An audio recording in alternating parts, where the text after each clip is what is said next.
Hello, guys. It's Hammad from MMA Diagnosis, and today we have a very special guest. He's got a record of 18 wins and 6 losses. He's coming off a big victory on UAE Warriors 15. Jesse, the big cat, Arnett. How are you, man? I'm doing good, my brother. Thank you for having me on the show. I'm back in Canada now. It's a little colder than Abu Dhabi, but I'm adjusting. All right, let's talk about that because you're on a show called UAE Warriors. It's a big show in the Middle East. Um, and you had quite a big company for your fight. You had the likes of Dana White, Khabib, Dean Thomas, and Matt Serra. They were filming. Looking for a fight. So, how was that experience? Was that a lot of pressure for your last fight? Yeah, looking back on it now, it just seemed like a regular fight, but definitely leading up to the walkout, this and that, I was putting some pressure on myself. And then I've got 24 fights, 25 fights. To be honest, that was one of my most lackluster fights. I got 15 finishes. It was just one of those nights where my opponent and myself, we were canceling each other out. The defense was good on both ends. We both it was one of those hard fights, couldn't pull the trigger in front of the boss, but even after the fight, he said, keep your head up, kid. You beat him to the punch every time, because I was being a little bit hard on myself. But watching it back on film recently, it was a good fight. I did good for the circumstances I was dealt. Yeah, okay. And how was that experience anyways at Abu Dhabi? And was it hard to adjust there with the heat? And was it warm there? Would you say that played a factor as well? No, it was phenomenal. Everything was in my favor. I went a little bit early. I arrived there on the 31st of December or January 1st. So it took me about 5 or 8 days to get used to the time change, this and that. By fight night, I felt phenomenal. I believe if I had a fourth or fifth round, that's when I could have really put it on him and get him out of there. He was fading towards the end, and I was just warming up. Okay, yeah, man. Because yeah, you won by split. Were you a bit worried, like split decision, or did you feel like what? According to me, was worried just because he was a local guy. He was the only Arab on the card, and at the end there was these eye pokes and that low blow, and the last eye poke wasn't an eye poke. I'm so thankful that referee was there and he did not take a point from me, because that would have cost me large. Watching it back, I thought I won every round razor close. One judge thought I won all 3 rounds 10-9. Another judge thought he won all 3 rounds 10-9. And then I got the split. So the third round was definitely mine, and the first round was definitely mine. Yeah, it was a split decision. No one likes to leave it in the hands of the judges, especially with Dana sitting ringside. Just one of those nights. Yeah. So you took a picture of Dana. How did you speak briefly, or did you get a chance to actually, like give me a shot, give me, because you 18 wins, 6 losses. I mean, 14 to 15 finishes. It's quite logical to have a guy like you in the UFC, right? 100%. Now it's a factor with my age, and I had a contract opportunity 3 years ago when I was on a 12-fight win streak, and the promoter I was with at the time, he just didn't let me out of my deal. It was like, it's horrible. One of those things, so unfortunate. So my UFC contract, on short notice that I was offered, I could not even take this. And then I was 33 years old when this happened, took a loss. Now I've battled my way back. But as you know, the UFC doesn't matter. They like the young 25-year-olds, this and that. So hopefully I can get in on short notice and make up for the lost time. Yeah, I think even if you don't get in the UFC, there's loads of big promotions now. I mean, we've got Brave, one championship, Bellator. Are you looking for these kind of promotions as well as the UFC? I got great management with MTK Global, my main man Rizvan. They got my back. They're looking out for me for sure. So ONE FC is definitely an option. Bellator is an option as well, except all the P1 visas are suspended in the United States right now. So I would have to fight or debut in Abu Dhabi or somewhere where you do not need a visa. So because of the turmoil that's happening in America right now with politics and everything else, it kind of hurts us fighters. Yeah, and if we look at these kind of organizations, and do you feel like from when you started till now, how the game has changed? How would you describe it? For sure. It's like I'm still from that era where I'm coming from a background myself. You know, I wrestled at a high level, high school, university, and then on the national team, Olympic level wrestling. Nowadays, these kids are 20 years old, 21 years old, being well-rounded in all facets of the game. So I still believe that having a background in amateur, whether you're getting amateur MMA fights or an amateur wrestling background, maybe 200 jiu-jitsu matches, maybe a boxing career before, I still believe the background is best. But to follow up with the question, yes, the game is changing, man. These young guys are they're the real deal these days. I mean, I gotta agree with you, because we still see a lot of these young guys. They've got full background. They started off with mixed martial arts, but the wrestlers are still getting all the belts. The guys with the wrestling. Wrestlers are top of the food chain, I would say. And Khabib was also there. Did you get a chance to speak with him, or was it no, I spoke to him. I said hello at the hotel. He was helping his guys cut some weight in the sauna. I got to say hello to him, and is Ismail, I think the other name is, what's his name? Islam? Oh, Islam Akhtar. Yeah. When those guys roll, they're all like in groups of 10 and groups of 15. Yeah. But my pad man, my buddy, my coach, Steven Jaguar there, he got to meet Khabib and take a picture with him, and nothing but good things to say about Khabib. He's loyal, and he takes care of his Russian friends. Yeah. What was your opinion on since we're here, what was your opinion on the McGregor and Poirier fight? It was good. I actually saw it live. It was fun. I'm very lucky I got that experience. Well, the leg kicks were essential. Dustin did a great job with that. But to be honest, I didn't think Conor looked that great. He was hands up, flat-footed, pushing punches, not as quick on his feet as he used to be. Hard to say. Yeah. I respect Dustin Poirier. I watched him come up since the beginning. I don't know if you've seen his DVD Fightsville, how he came up. And yeah, I've seen that with Tim Credo, is it? Yeah, incredible. Yeah. Dustin Poirier has, and he's nothing pretty about him, man. He just knows how to win. He gets it done. Right.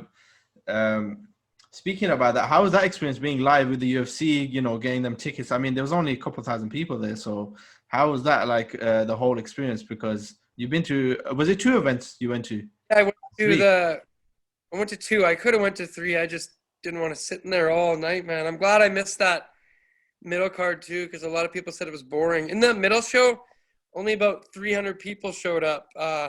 There was about close to 1,500 for the Max Qatar, and then Dana says there was 2,600 for McGregor, but I was there live. There was close to 5,000 people there.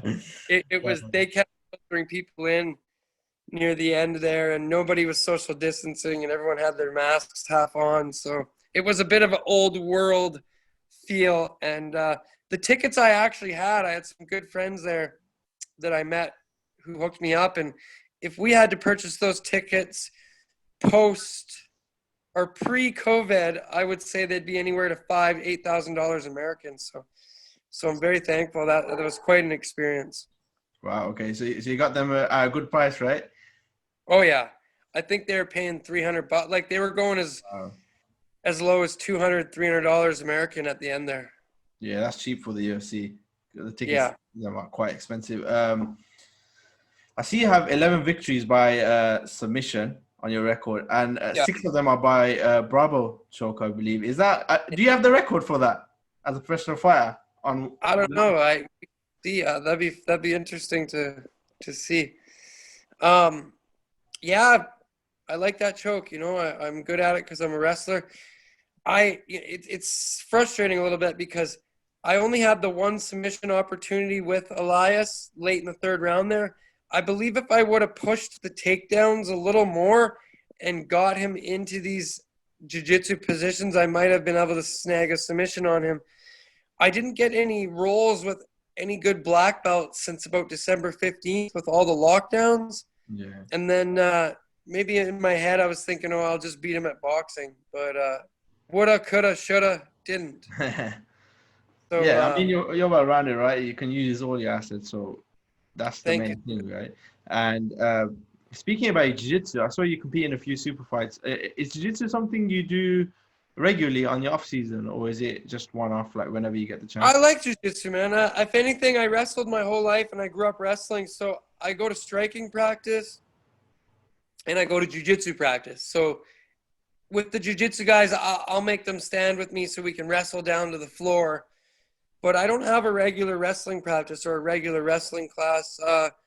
I'm probably better at jiu-jitsu than I ever was wrestling, and I was a pretty good wrestler, pretty good age group wrestler. But yeah, I love jiu-jitsu, and now it's changing so much. These guys are sitting on their butt and like ankle biters, you know, and it's quite different. I have some good guys on my team at Alavanca Jiu-Jitsu. Shout out to Tim Blanchard, but some real good high-level sports jiu-jitsu guys. And we're an affiliate with Atos, with Andre Gavello. So these kids are going down to the States all the time and keeping me on my toes for sure. I love jiu-jitsu. Jiu-jitsu and boxing are my two favorites for sure. Is that somewhere where you're looking to train at jiu-jitsu, or are you looking to go there sometime for a training camp, or? Maybe. California is a little crazy right now. I'm actually I'm heading to Florida soon here, and then I'm going to train down there for a little bit. And we're in discussions right now, but looking to fight in Florida in March, and then if not, maybe get back out to Abu Dhabi for UAE Warriors and the next Fight Island, because I have a shot to be short notice in the UFC if I'm out towards Fight Island. Okay, and when are you looking to come back, by the way? Speaking about that. Come back where? To Canada? No, Or to competing. When March, mid-March. March, yeah. Because you made an announcement on your Instagram. I was looking at it. And I think Rizwan also made an announcement. So I'm just asking, do you have any announcement to make on the podcast? Not yet. We're hoping for March 12th. We're hopeful. The thing is we just got new restrictions here in Canada. So when you return in Canada, man, you're not even gonna believe this. You have to pay a $2,000 up front and stay in a hotel room for 3 nights, waiting for your test, and then quarantine for 14 days. So it's discouraging travel, right?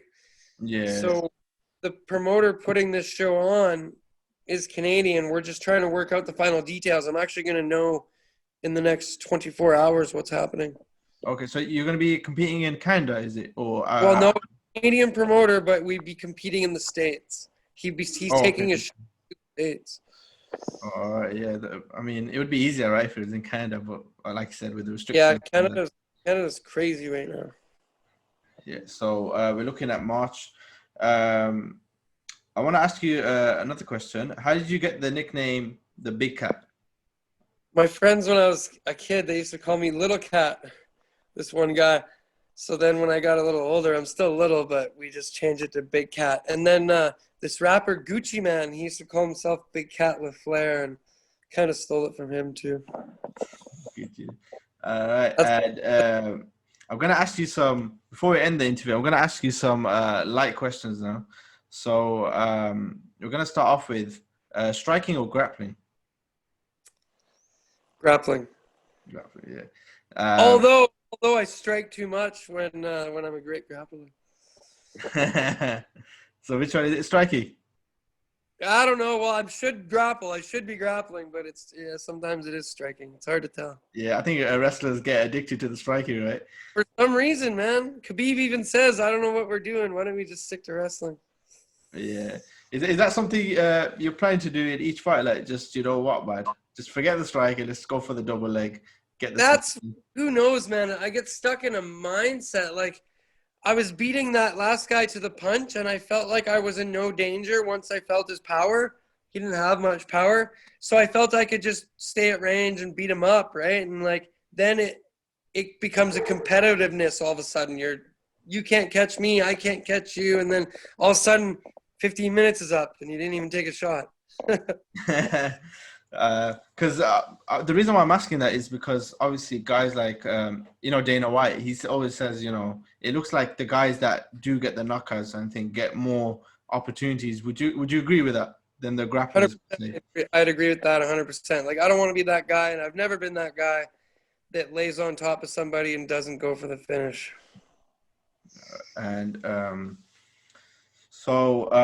if you had one dream matchup, it could be any fighter, who would it be? Either Dominic Cruz or TJ Dillashaw. Okay, it can be any weight class as well. I didn't add that. I don't know. I like the bantamweights.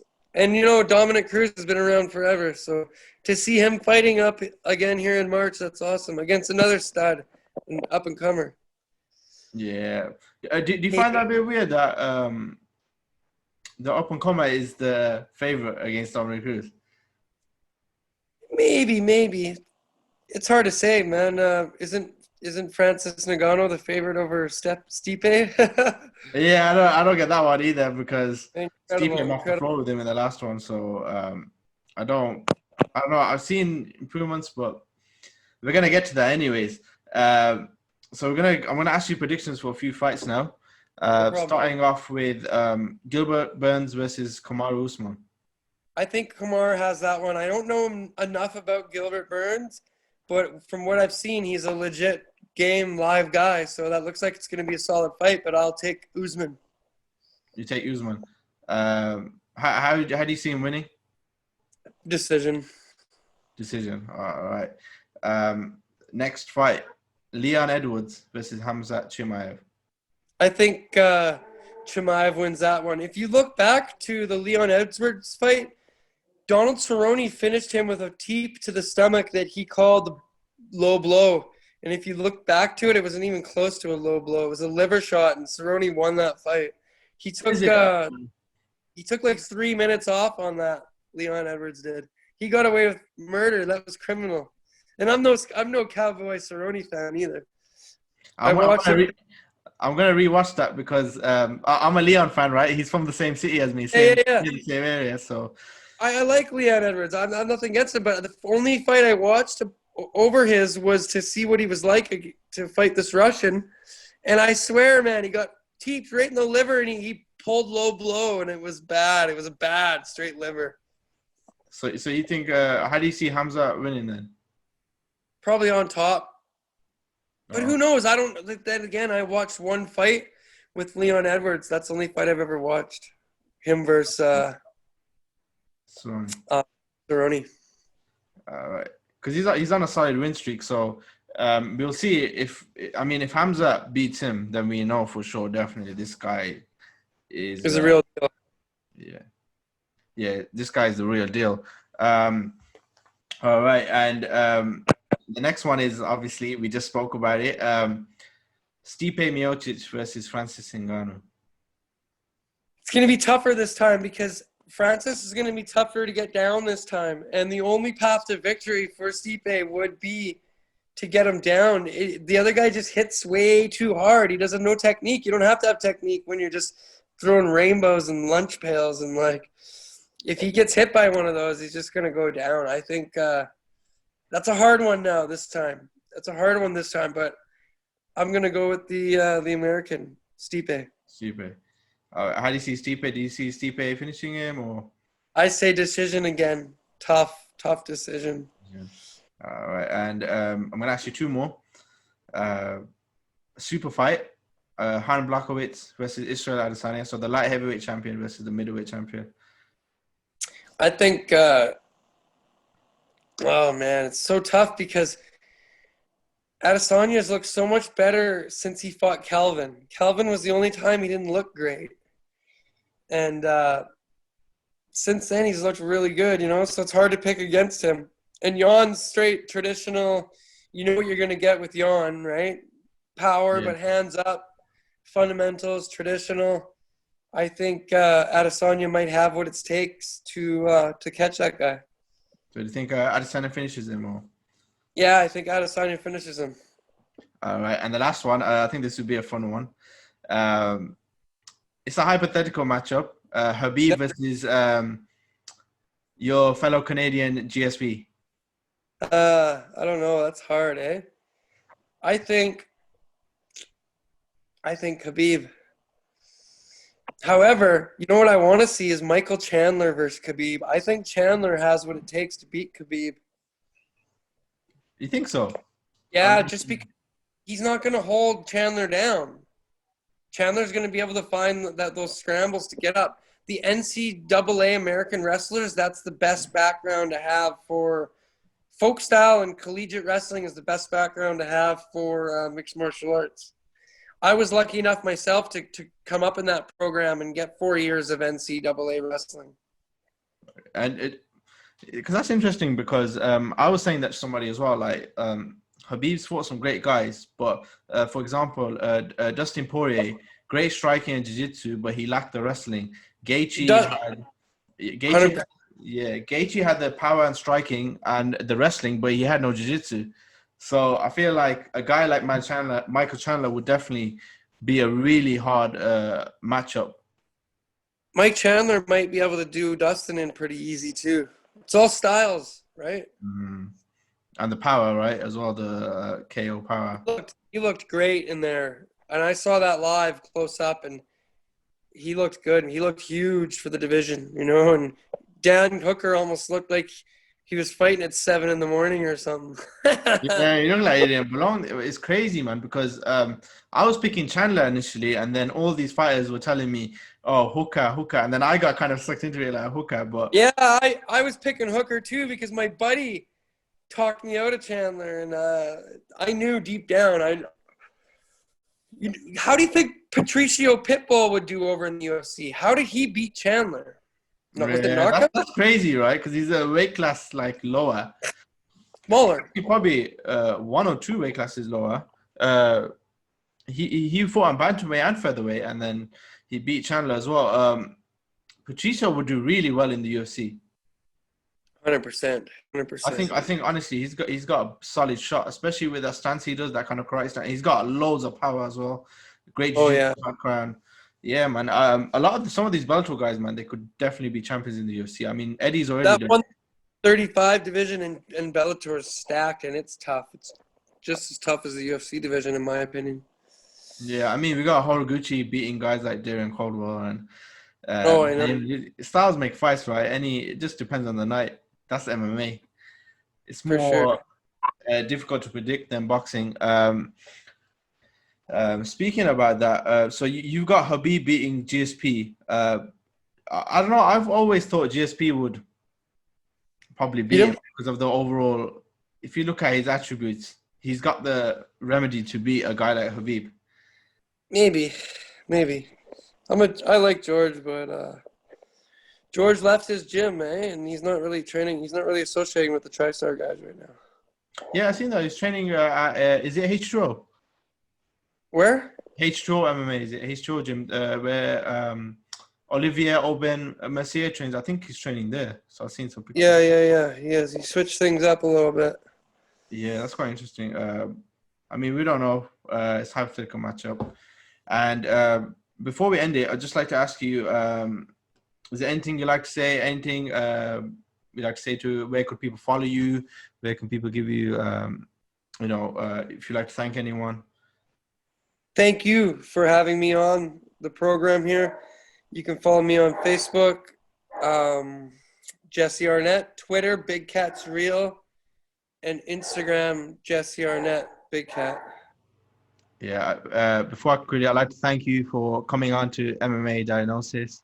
It's an honor to have guys like you on, man. You're a veteran of the sport. And honestly, man, I pray that you get into the UFC. It'd be honestly wicked to have you in the UFC or any other major MMA organization at this point. So have a great one, man. That means a lot, my friend, and I won't give up, man. I can still fight in either one or UFC, I believe. I'll be heading back out to Abu Dhabi for the next set of Fight Island, so I'm just super excited and thankful to be competing so much in times like these. And you've heard that Dana White, yeah? He's going to be in Abu Dhabi, so give him a shot, man. Yes, sir, brother. Yes, sir. All right, take care, man. Thank you, brother.